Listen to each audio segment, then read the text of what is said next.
மத்தேயு 5:3 ஆவியில் எளிமையுள்ளவர்கள் பாக்கியவான்கள், பரலோக ராஜ்யம் அவர்களுடையது.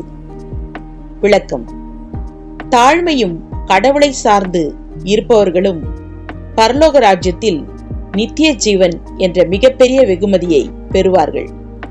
இவ்வுலகின் பெருமை, ஆடம்பரம் ஆகியவை இறுதியில் அழிந்து போகும். உள்ளத்தின் ஆழத்தில் உண்மையான தாழ்மையுள்ளவர்களே பரலோக அரசாட்சியில் பெரியவர்களாய் இருப்பார்கள் என்று இயேசு கூறினார். ஆமென். Matthew chapter 5 verse 3. Blessed are the poor in spirit, for theirs is the kingdom of heaven. Amen.